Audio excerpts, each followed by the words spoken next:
Hello, thank you so much all for coming. It's with great pleasure that I get to kick us off today with looking at how we can use new technology to explore the language environment in the home. So I do research with very little babies as well as older kids in the first few years of their primary school. So the key question that I think we're all going to be discussing is how can new technologies open up entirely new research possibilities? And for me, it enables us to do research faster, so we do quicker data collection, quicker analysis time, quicker coding of our data, and our data is now more scalable, so we have bigger data sets, and with bigger data sets we can ask more nuanced research questions. It's cleaner, so once we've got the initial reliability established between the humans and the machines, we can have the machines do the coding and the data is cleaner, less likely to be influenced by individual coding error. And it's more sympathetic. Well, our version is more sympathetic in the sense that it's easier for our parents to participate in the research when they have the sort of technological device rather than the intrusiveness of an experimenter coming to their home and watching an interaction between mother and baby, for example. So this all together gets us to accelerated progress. We get to the end goals that we're interested in faster. So we get to do our analysis faster, our data is in faster, we can write our papers quicker, and therefore the implications of our findings for practitioners are able to get out there into the real world a lot quicker when we use this technology to support our research. So what I'm going to be talking about today is using specific audio capture hardware and software, so that's the analysis tools, to listen in on parent-child talk. So here is our hardware. So this is a little Lena recorder. It's about this big, so half the size of an iPhone or a smartphone. And we have little vests that the babies wear. So the baby pops the vests on first thing in the morning. Mum turns the audio recorder on, slides it into the pocket at the front, and that's it. She doesn't need to turn it off. It'll record 16 full hours of parent-child interactions, or sleep, or bath time, or whatever's going on. And then we can download that data, and it comes directly to us. So there is one of our participants modelling our tool. So she's wearing the vest, and the audio recorder is there in the front. So the software behind the scenes, I'm by no means an expert, but what they've got is they have the child voice and the environmental sounds are coming in to the audio capture hardware, and they use specific algorithms to segment and appropriately identify sounds of varying intensity and amplitude, and then based on statistical probability, it's categorized into one of 8 different types of sounds. So we've got 4 human sounds, we've got the child sound, it can distinguish between other children, so if they're siblings, and female and male voice, which we extrapolate into fathers and mothers, but that's not always the case if the kid's out and about, they may be visiting other people. And then there's also 3 non-language. We've got, you can just determine whether it's silence, electronic noise, such as TV, overlapping speech, and just general noise, such as traffic noise, can determine whether a child's how much duration, the frequency of these kinds of noises. So once our software has done all that, it spits out something like this for each child. So we get the number of adult words heard per day. So here I've got it broken down by hour, but we can also break it down by 5-minute increments. The number of child vocalization, so in this case the children are around 6 months, so it's just babbles and coos, and it can distinguish between babbles and coos and cries, for example. And conversational terms, so that's contingent interaction between parent and child, or adult and child. And then we have the general audio environment, so this is the proportion of time that is in silence, exposed to TV or electronic noise such as radio, overlapping, and the meaningful language that's coming into the child. So the Lena device can determine whether it's directed toward the child or it's merely overheard by the child. So the Lena device was developed in the context of this landmark study by Hart and Risley. So Hart and Risley, many years ago now, collected data from 42 families across 3 SES groups, professional, working class, and welfare. And so they visited them in the home, and they recorded 30 minutes of home language environment every month for 2.5 years. So this is extremely research intensive. They transcribed and they counted up every word. And they extrapolated, but by the time the children had reached preschool, the children within a professional family had heard approximately 45 million different words. Working class children heard between 26 million words, and children from homes that were on welfare heard only 13 million words. And this is where the word gap of 30 million words comes from, this initial study. And why is this important is because the number of words the child hears has important implications for outcomes. So in the Hart and Risley study, simply being exposed to a higher number of words during development was associated with more positive linguistic outcomes, IQ and academic performance once children had reached school. Now, the amount of speech directed toward the infant rather than just simply overheard, so that's adult conversations in the present of the child, or television language, was also specifically predictive to later vocabulary development in later studies. And parent-child turn-taking in infancy also plays a key role, so that contingent conversational style interaction where mum or dad talks to baby and baby coos and babbles back. So if we think about the far-reaching implications of these linguistic differences, is that by school age we have children in the same year 1 classroom, so these kids are about 6, sitting next to children with 2,000 word vocabularies, sitting next to children with 10,000 word vocabularies. And when we start to think about the process of learning to read, those children with higher vocabularies learn to read a lot quicker because they don't need to acquire the meaning of the word at the same time as learning to read the word. So in the context of this huge word gap, the Lena Foundation developed this hardware and software package to start to provide parents with feedback, automatic feedback on how many words they were saying in the home in a bid to raise the number of words that parents were saying, particularly for vulnerable families.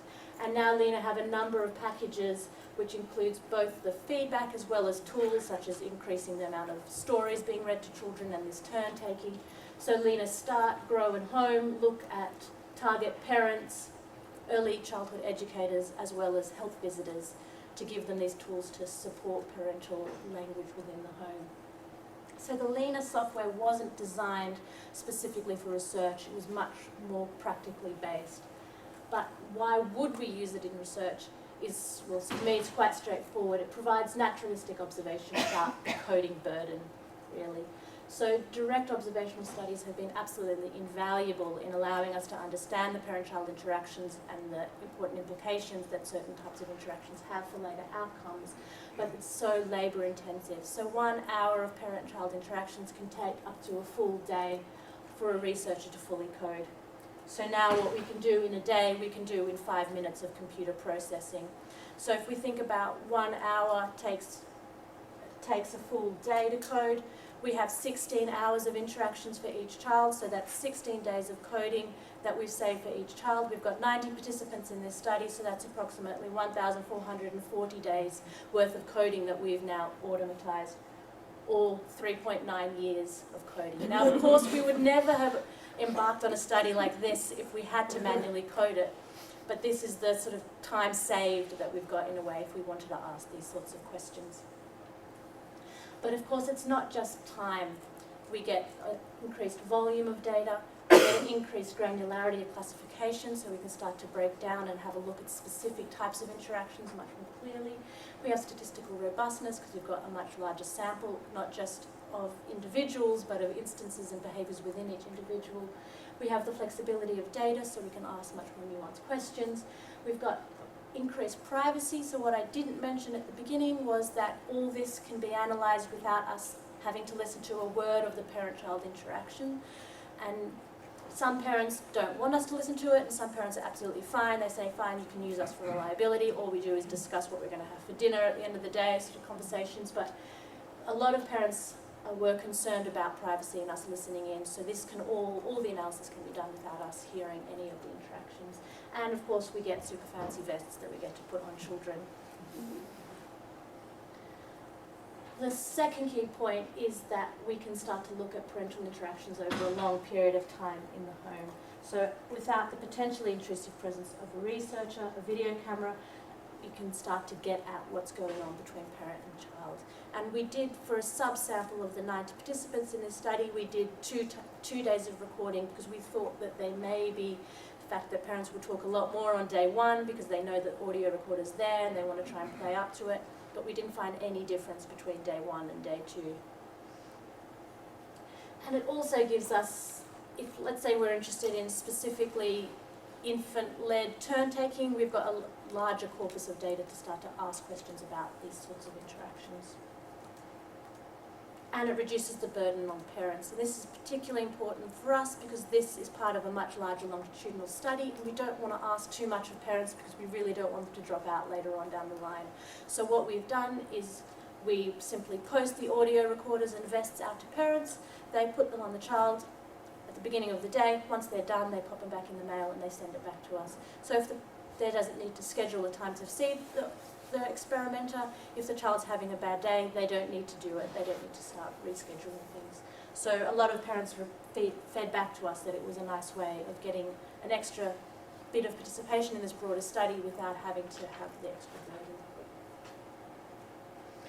So, focusing down specifically on what we've done, we were able to do this extra add-on to a larger longitudinal study thanks to the Welcome C for Science, which allows us to explore the feasibility of implementing something new within the context of an ongoing longitudinal study. And this is the New Fathers and Mothers study, which has a number of visits beginning prenatally all the way up to 24 months, and we've just put a funding application in to continue this to 36 and 48 months as well. And we're having the Lena posted out to parents when their child was around 6 months of age. And the unique features of this study is that it begins prenatally and that mothers and fathers were both equally involved at all time points. So every measure that we did with mums, we did with dads, which is relatively rare in this type of research, especially early stages of children's development. So while the larger study had 200 parents, by the time we got the funding and we had purchased the Lena devices and they had got through customs at Stansted, which took a remarkably long time, we were left with 90 participants because fortunately the children grow up and they were no longer eligible to participate. Broadly, the two standout things about our parent characteristics is they're slightly older than the average parent and they're considerably more educated than the average parent, and that's a function of it being in the Cambridge region. If we have a look at the infant characteristics, we have almost half girls and boys, and while we targeted to get data at 6 months of age, there was a lag. So sometimes we would post out these recorders to parents and we would call them every week, send them emails, have you done it yet, have you done it yet, and only at 9 months or 8.5 months would we get it back. So this was one of the downsides, and we had a backlog of parents, so as more parents didn't return them, our sample got older and older. So we definitely a learning experience with that one. So, but the majority of children, so almost 90% of children were between 6 and 8.5 months.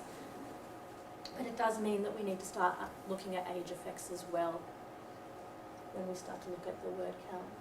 So while the Lena Foundation have done extensive reliability, we wanted to just double check that we were able to come up with exactly the same findings that the Lena software did. So we randomly selected 20 participants and we just coded one 10-minute segment, and we chose that segment between 10 and 3 because that's when the majority of language was happening. And we transcribed, well, my student transcribed adult word count, child vocalization count, and conversational turn taking. So transcribed it and then just simply tallied it up.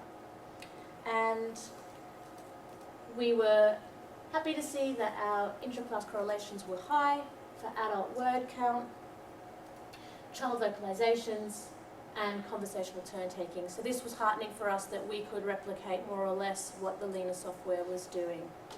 What we haven't got here is male and female talk, so that's something that we still need to pursue with our reliability. So our preliminary findings, so these are total word counts per hour. So we found that adults said about 1,325 words each hour on average, and this is about in the 60th percentile for this age, so a little bit more advanced. And the same for child vocalizations and turn taking. It's a little bit over what we would expect for this age, but I think that's probably a function of having a slightly more educated sample. So far so good. We were able to come up with reliability.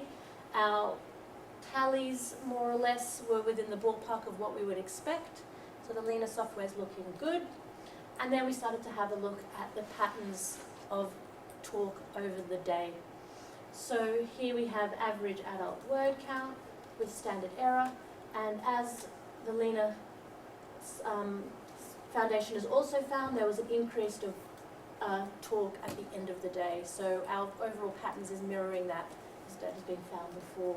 If we split this by mum and dad, as we would expect, by 6 months, most dads are back to work, most mums aren't back to work. So there's considerably more talk by mums than by dads. And I dug a little bit and I thought, well, this is averaged across the whole week. Is there parity by the time we get to the weekends? Absolutely not. Dads are still not talking as much to their infants as mums, although they are talking more than they did during the week, as we would expect. Here we have overall adult word count directed towards their girls versus their boys, and there is no sex main effect here, so overall number of words directed towards their children is the same, whether the child is a boy or a girl, which is not what's been typically found in the literature. You're more likely to speak more to girls, so there is some work out there saying it's about 9% more words to girls than to boys. So we need to start unpacking this a little bit more and see why our findings are not matching up. And now we've got child vocalizations. You can see 2 dips. That roughly corresponds to nap times, a nap in the morning, a nap in the afternoon. And again, if we separate this out by gender, we can see that while there is no overall sex main effect, there is a trend towards boys talking more, and that's something that has been found in the literature, that boys are more likely to vocalize, and there are various theories about this. There's more, the temperament is more irritable, they're more likely to vocalize because they need greater soothing than girls, but we need to explore this further again. So this is really a proof of concept to see whether the Lena results can replicate that's been found using more traditional methods of language. So once we felt like we were on the right track and that the Lena findings were matching up to what we would expect based on the literature, we started to ask some more questions. And one of the key questions that we had within this welcome study was, are there differences with parents that are showing signs of depression and anxiety, and whether parents have a couple relationship issues? And we know that the transition to parenthood is a time of crisis as well as deep life fulfillment. So we had a look at the mental health and the couple relationship quality.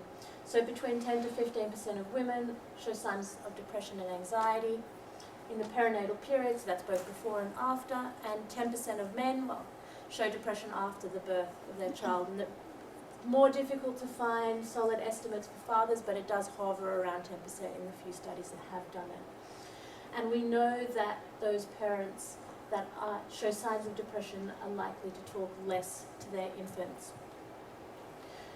And couple relationship quality we also had a look at, and we know that couple functioning has an impact on parents, but we don't understand too well how that impacts directly on language and number of words spoken in the home.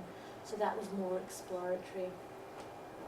And we get things like this from the Mail Online, that having your first baby makes parents unhappy, comparable to the divorce or death of a partner. So there's a lot of hype out there, and we just want to have a look and see what's going on in relation to adult language.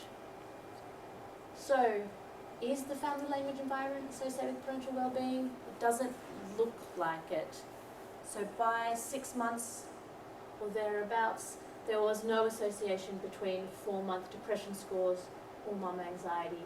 We've got a trend here where the more depressed a dad is, the less they talk, which is what we would kind of expect, but nothing solid yet. So this is just on 90 participants, but yeah, we haven't found anything here. But a different story when we start to look at couple relationship quality. So increased satisfaction from dad and mum is in decreased mum word count, right? So we can flip that. So those that are less satisfied are talking more to their infant. And in terms of conflict, more dad conflict is associated with more mum talk. So there's two key theories about how couple relationships can impact on parenting. The first is the spillover hypothesis, where feelings and behaviours from within the couple are transferred to the infant, and there have been meta-analyses showing that couples that are less satisfied have poorer parenting, more harsh discipline. But there's also the compensatory hypothesis, whereby parents that feel dissatisfied within their couple put more effort into their parenting, and that's what it looks like is going on here.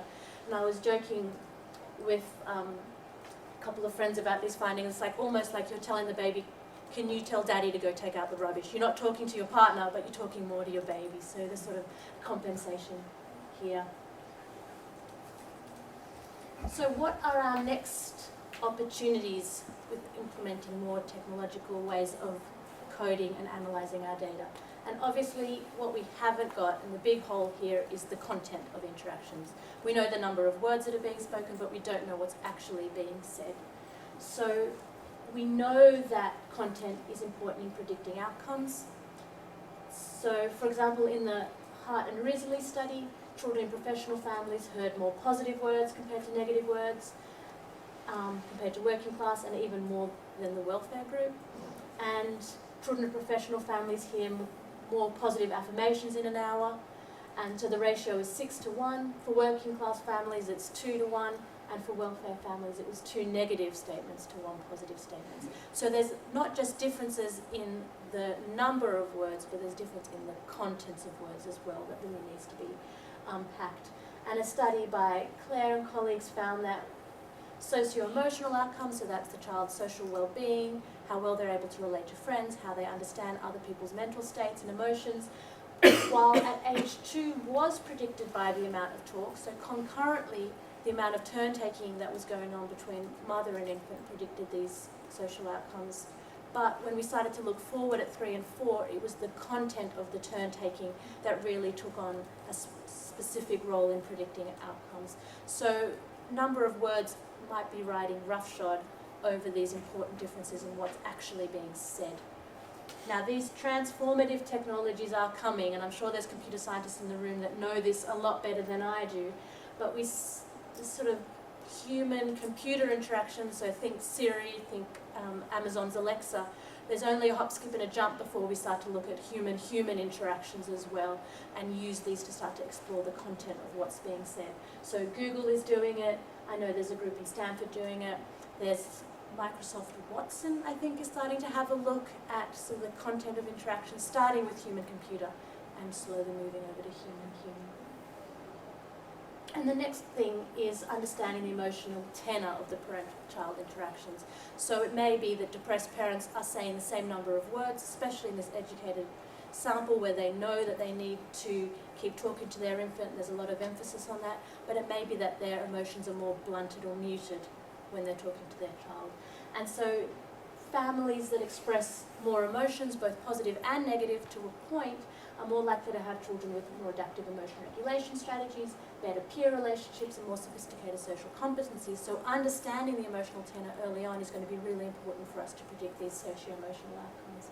So we are actually using software developed by a team here at Computer Science and Engineering, and we have begun to look at these emotions within parent-child interaction. So this is the amazing team that have been supporting us doing this, and it's based on some software that they've developed to use in a smartphone app that feeds back to people about their emotions in the emotion eliciting context. So the true use of this software that we've sort of hijacked is in this Emotion Sense app, whereby it constantly listens to your interactions. Apparently it sucks your battery life like you would not believe, and then it feeds back. So you were doing this when you felt that, sort of start giving feedback to people.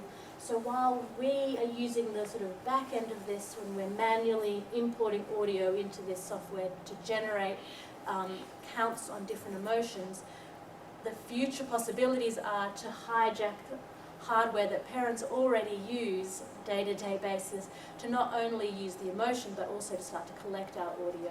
And that would totally eradicate the lag that we had when parents weren't returning the sort of leaner devices and all this sort of kerfuffle that we had with our postal system. So this is a really exciting next step, is to start to use existing hardware and implement our own software to start to get and answer these questions about the family language environment.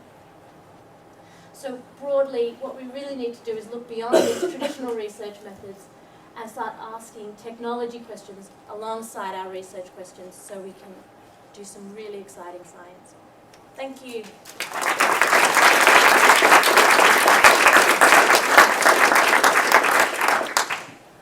Okay, we probably have time for one or two questions for Elian, if anybody has any. Does the Lena device, does it also recognize speech or just like utterances or something? It just uses that algorithm to sort of pull out word counts. Yeah. So what we can do is then use it to listen ourselves, so it does still capture the audio, but it doesn't use the words so much as the sort of features of language. For the questions, can we please use the mic so that we can actually capture those on the video as well? Which mic? This mic. Okay, There's so we have a question here in yeah. the middle and then one over there. I was just wondering, when you were asking these parents to do the Lena, were you asking them to only have the child wearing it when they were with them, or did they also do it at nursery so that they had other adults speaking with them as well? So at this point, none of our sample were at nursery, but they wore the vest all day whether or not the parents were with them. And what we have is they would record what they did in that day, so we know that between 1 and 2:30 they were with grandma, between 11 in the morning and 11:30 they were at sensory play. So we have got the sort of broad structure of their day as well, but we haven't yet sort of started to look at that and adjust the data for those sorts of level of detail. And just a quick follow-up, because you said about these differences between mothers and fathers. Did you look at any differences if the father was the primary caregiver? None of them were the primary caregiver in our sample.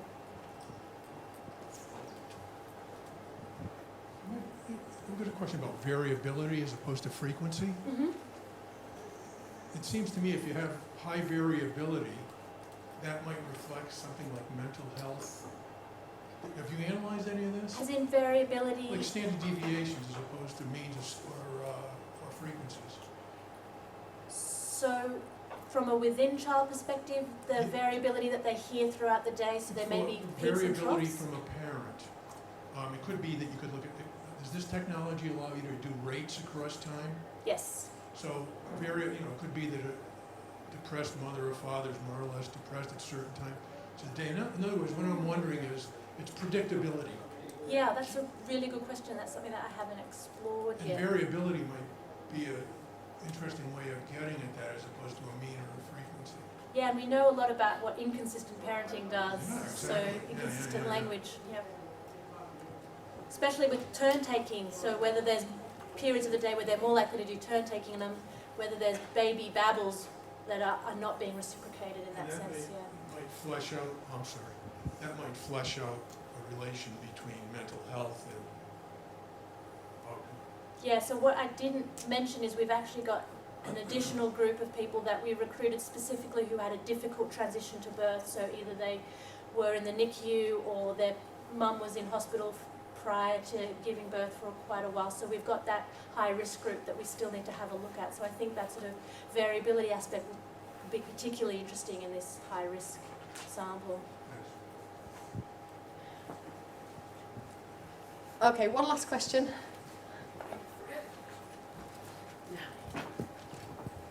You mentioned concerns about privacy earlier, and I was interested to kind of explore that in relation to the emotion sense stuff, because if you're kind of rolling out software which is used much more for content, how likely are parents to want to use that if they're concerned about their privacy? So the emotion sense still doesn't look at content, it sort of looks at the emotional tenor. So it uses similar software that Lena does to sort of get the frequency and pitch of the interaction to try and extrapolate an emotion from that. So we're still not looking at the content of the interactions there. Okay, we've got to be quite strict with the times today, but please do grab Elian at the coffee break and ask any more questions. Thanks, Elian.